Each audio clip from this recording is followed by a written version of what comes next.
అందరికీ హాయ్ అండి. Welcome back to Karuna vlogs. నేను మీ కరుణక్కనండి. ఈరోజు ఒక మంచి రెసిపీతోనైతే వచ్చేసానండి. అది ఫైబర్ కంటెంట్ ఎక్కువగా ఉండే రెసిపీ అండి. మనకి రక్తహీనత గానీ, బీపీ షుగర్లు ఉన్నా గానీ, ఎదిగే పిల్లలకి కాల్షియం లోపం ఉన్నా గానీ, ఇలాంటి వారికి చానా ఉపయోగపడే రెసిపీ అండి. మరి ఈ రెసిపీని ఇంత మంచి రెసిపీని మనం ఎలా చేయకుండా ఉంటామండి. మనం ఎప్పుడూ ఈ రాగులును, పచ్చ పెసలతో మొలకలుగాను, జావగానో, సంకటగానో తీసుకుంటూ ఉంటాం కదా! పిల్లలు ఇష్టపడరు ఎప్పుడు అలా చేసి పెడితే. కొంచెం డిఫరెంట్‌గా ఇలా చేసి పెట్టండి. చాలా ఇష్టంగా తింటారు. మరి ఆ రెసిపీ ఏంటో చూసేద్దామండి. నేను ఒక కప్పు రాగులైతే తీసుకున్నానండి. పచ్చ పెసలు ఒక కప్పు అయితే తీసుకొని, ఒక నైట్ అంతా నానబెట్టుకున్నానండి. ఈ నైట్ అంతా నానబెట్టడం వల్లండి శుభ్రంగా కడగాలండి వీటిని ముందుగా. ఈ నానబెట్టడం వల్లండి మొలకలన్నయి వస్తాయి కదండీ! మూతేసి పెట్టేయటం వల్ల. గాలి ఆడకుండా ఉంచితే మొలకలు తొందరగా వచ్చేస్తాయండి వీటికి. ఈ మొలకలు రావటం వల్ల అండి దీనిలో ఇంకా విటమిన్స్ ఇవన్నీ ఎక్కువగా పోషకాలు ఎక్కువగా అయితే రెడీ అవుతాయంటండి ఈ మొలకల్లో. ఇప్పుడు మనం దీనికైతేను ఈ పెసలు చూసారు కదా, శుభ్రంగా కడిగి పక్కన పెట్టాను కదా, మొలకలు చూడండి నేను చక్కగా వచ్చేసినాయో. ఈ మొలకలు రావటం వల్ల అదొకలాంటి స్వీట్నెస్ అన్నది వస్తుందన్నమాట.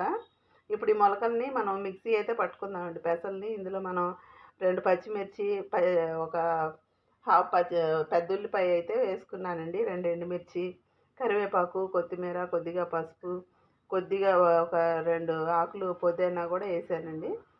ముందుగా కొద్దిగా సాల్టు, కొద్దిగా బేకింగ్ సోడా కూడా వేసుకోవాలండి ఇందులో. బేకింగ్ సోడా మెయిన్‌గా వేసుకోవాలండి. ఎందుకంటే ఫ్లఫీగా వస్తదనమాట. కొద్దిగా బాగా ఉబ్బినట్టు ఉంటదది. ఇవన్నీ వేసేయటం వల్ల మళ్ళీ మనం కలిపే పని ఉండదు కదా! జీలకర్ర, అల్లం కూడా వేసుకోవాలండి. జీలకర్ర, అల్లం వేయటం వల్ల ఫ్లేవర్ చాలా బావుంటదండి. ఇప్పుడు ఈ రాగుల్ని క్లీన్ చేయటం అండి కొంచెం ఇబ్బందిగానే ఉంటదండి. ఈ రాగుల్లో ఇసుక అన్నది ఉంటది కదండీ! అందుకని మనం చిన్నగా ఇలా శుభ్రంగా క్లీన్ చేస్తే మట్టి, ఇసుక అన్నది అడుక్కెళ్ళిపోతదనమాట. ఇప్పుడు ఈ రాగులను కూడా మనం పెసలు మిక్సీ పట్టుకున్నట్టు అన్నీ వేసుకొని మిక్సీ అయితే పట్టుకోవాలండి మెత్తగా. ఈ రాగుల్ని కొంచెం బాగా మెత్తగా పట్టాలండి. కొంచెం టైం తీసుకుంటది నలిగేసరికి. ఇప్పుడు స్టవ్ వెలిగించుకొని ఒక మందపాటి గిన్నె తీసుకొని అందులో వాటర్ ఏసి, ఒక ప్లేట్ అయితే పెట్టుకున్నానండి. దానికి ఒక పల్చటి క్లాత్ అయితే వేసి, ఈ పెసరపిండి మనం మిక్సీ పట్టుకున్నాం గదా! ఇందాక అందులోనే సాల్ట్ అవన్నీ ఏసాం గదండీ!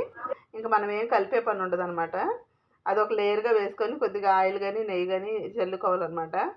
ఎందుకంటే దాని మీద పెసరపిండి ఏస్తాం గదా! ఆయిల్ ఉండటం వల్ల 2 కలిసిపోకుండా ఉంటాయనమాట. ఈ పెసరపిండి కూడా పలచగా ఒక లేయర్ లాగా వేసుకోవాలండి. మళ్ళీ దాని మీద కొద్దిగా ఆయిల్ వేసుకొని, మళ్ళీ పెసరపిండి ఇంకో లేయర్ అయితే వేసానండి. బాగా పలచగా వేసుకోవాలండి లేయర్ అన్నది. అప్పుడు ముక్కలు చక్కగా వస్తాయన్నమాట కట్ చేసేటప్పుడు. దీని మీద నేను గార్నిష్ కోసం కొద్దిగా క్యారెట్, కొద్దిగా పచ్చి కొబ్బరి అయితే తురుముకున్నాను. పన్నీర్ అవి కూడా వేసుకోవచ్చండి. ఇష్టం ఉన్న వాళ్ళు, నేనైతే వేయలేదండి. దాని మీద కొంచెం నెయ్యి వేసుకొని మళ్ళీ మూత పెట్టేసి బాగా లో ఫ్లేమ్‌లో అయితే ఉడికించుకోవాలండి దీన్ని. హై ఫ్లేమ్‌లో పెడితే మళ్ళీ నీళ్ళన్నీ పొంగి పిండి మీదకొచ్చేసి పిండంతా కలిసిపోద్ది గదా! అందుకని బాగా లో ఫ్లేమ్‌లో టైం చాలా తీసుకుంటదండి దీనికైతేను. ఇప్పుడు మనం ఉడికిందో లేదో చూసుకుందామండి. ఒక ఫోర్క్ పెట్టి ఇలా గుచ్చితే పిండి ఏమి ఫోర్క్ కట్టుకోకుండా వచ్చేసిద్దనమాట. అలా ఉంటే ఉడికిపోయినట్టనమాట. ఇప్పుడు దీన్ని తీసి ఒక ప్లేట్‌లోకైతే వేసుకుందాము.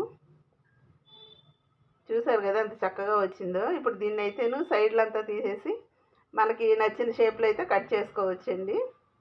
మనం బేకింగ్ సోడా వేయటం వల్లండి ఇది చక్కగా మెత్తగా ఉంటదనమాట, గట్టిగా లేకుండాను.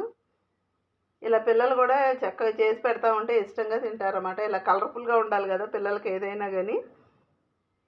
చూడంగానే తినేటట్టు ఉంటేనే చక్కగా ఇష్టంగా తింటారు. ఇంక మనం వాళ్ళని బతిమిలాడే పనేమి ఉండదనమాట.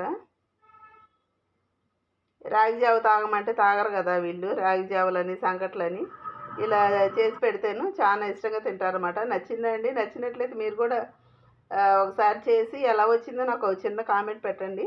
ఇలా తినటం ఇష్టం లేనోళ్ళు దీన్ని పోపు కూడా పెట్టుకోవచ్చండి. ఆవాలను, కొద్దిగా జీలకర్ర, పచ్చిమిర్చి, ఎండుమిర్చి, కొద్దిగా ఇంగువ, కరివేపాకు వేసుకొని, ఇంక దీనికి చట్నీ ఏం అవసరం ఉండదండి. కొంచెం ఘాటుగా ఉంటదనమాట ఇది. ఇందులో ఈ ముక్కలేసేసి కొద్దిగా తిప్పేసేసి నెయ్యి కొద్దిగా వేసుకుంటే ఫ్లేవర్ బాగుంటదనమాట. ఆఖరిలో నెయ్యి వేసుకోవాలండి ఎప్పుడైనా కానీ పోపుకి.